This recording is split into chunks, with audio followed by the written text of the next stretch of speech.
Assalamualaikum warahmatullahi wabarakatuh. Bersama saya Muhammad Andi Satria, mahasiswa UIN Maulana Malik Ibrahim Malang, Fakultas Humaniora, jurusan Bahasa dan Sastra Arab.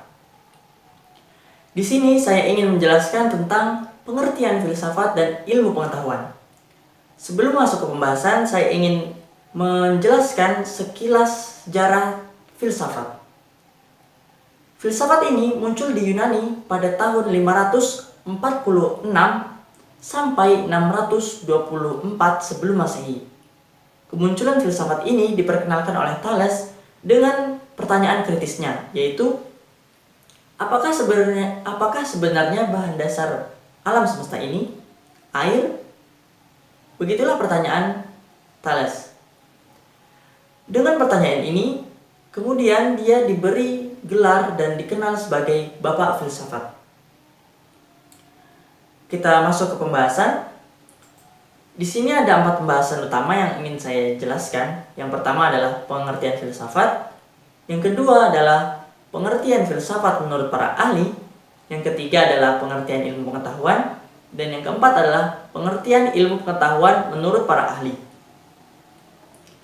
Kita langsung saja masuk ke pembahasan yang utama, yaitu pengertian filsafat. Filsafat secara etimologi berarti philo yang artinya cinta dan sophia yang artinya kebijaksanaan. Kata ini berasal dari Yunani.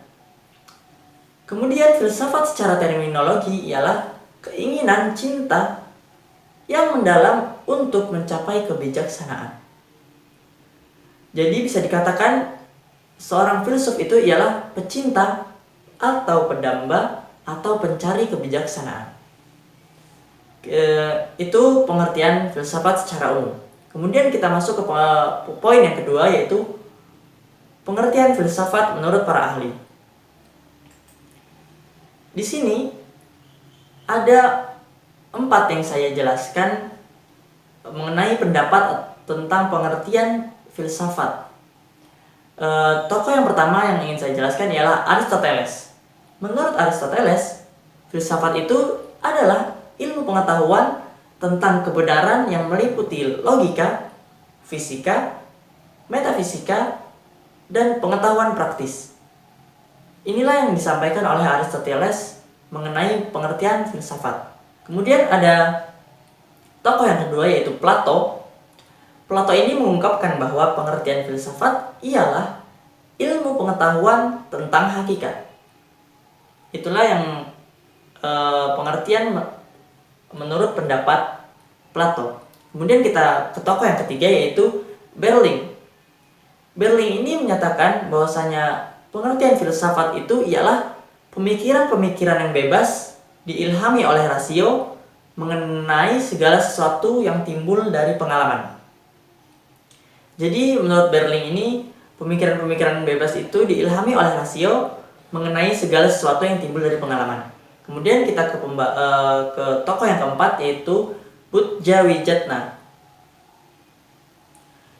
Menurut Buddhawijatna ini, pengertian filsafat ialah ilmu yang berusaha mencari sebab segala sesuatu sedalam-dalamnya berdasarkan pikiran belaka. Mungkin itulah menurut beberapa ahli, dan saya akan menjelaskan ada 3 filsuf besar di zaman dahulu yang memprakarsai filsafat, yaitu adalah yang pertama adalah Aristoteles. Aristoteles ini merupakan seorang pemikiran kritis, banyak melakukan penelitian dan pengembangan pengetahuan pada masa hidupnya. Ia banyak menaruh perhatian pada ilmu kealaman dan kedokteran. Tulisan Aristoteles yang terkenal hingga sekarang ialah mengenai logika yang disebut analitika. Analitika ini bertujuan mengajukan syarat-syarat yang harus dipenuhi pemikiran yang bermaksud mencapai kebenaran. Itu salah satu filsuf terbesar pada zamannya. Yang kedua adalah Plato. Menurut Plato, filsafat itu, yang mendasar dari filsafat adalah ide atau idea. Plato percaya bahwa alam yang kita lihat atau alam empiris yang mengalami perubahan itu bukanlah realitas yang sebenarnya. Plato menyatakan bahwa ada dunia tangkapan indrawi atau dunia nyata, dan juga ada dunia ide. Plato menyatakan pula bahwa jika manusia terdiri atas 3 tingkatan, Plato menyatakan pula bahwa jiwa manusia ini terdiri atas 3 tingkatan. Yang pertama adalah bagian yang tertinggi, yaitu akal budi. Yang kedua, bagian tengah itu diisi oleh rasa atau keinginan. Dan bagian yang ketiga atau bagian yang paling bawah itu ditempati oleh hawa nafsu. Kemudian kita ke filsuf besar yang terakhir, yaitu adalah Socrates. Menurut Socrates, jiwa manusia merupakan asas hidup yang paling dalam. Jadi, jiwa merupakan hakikat manusia yang memiliki arti sebagai penentu kehidupan manusia. Pandangan trio filsuf besar ini kemudian dikembangkan oleh para ahli filsafat pada abad-abad selanjutnya. Mereka mengembangkan filsafat dengan jalan berpikir terus-menerus secara mendasar atau radikal dengan tujuan menemukan akar permasalahan itu. Atau juga bisa dibilang suatu realitas yang pada akhirnya dapat memperjelas realitas itu sendiri. Selain itu, senantiasa mempertanyakan hakikat berbagai realitas sebagai upaya untuk menemukan realitas yang tujuannya adalah untuk mengetahui realitas dengan pasti dan jelas. Itu 3 filsuf besar pada zaman dahulu. Kemudian saya simpulkan bahwasanya filsafat adalah suatu pemikiran dan kajian kritis terhadap kepercayaan dan sikap yang sudah dijunjung tinggi kebenarannya melalui pencarian dan analisis konsep dasar mengenai bidang kegiatan pemikiran seperti prinsip, keyakinan, konsep, dan sikap umum dari suatu individu atau kelompok untuk menciptakan kebijaksanaan dan pertimbangan yang lebih baik. Kemudian kita masuk ke poin yang ketiga, yaitu pengertian ilmu pengetahuan. Secara etimologi, ilmu adalah pengetahuan atau kepandaian, sedangkan pengetahuan adalah berasal dari kata tahu yang berarti mengerti sesudah melihat, baik itu menyaksikan, mengalami, ataupun diajarkan. Kemudian pengertian ilmu pengetahuan secara terminologi.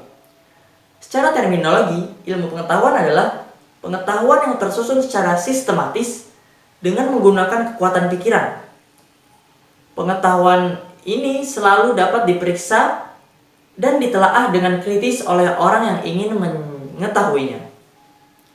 Itu adalah pengertian ilmu pengetahuan secara umum, baik secara etimologi ataupun terminologi. Kita masuk ke poin yang keempat, yaitu pengertian ilmu pengetahuan menurut para ahli.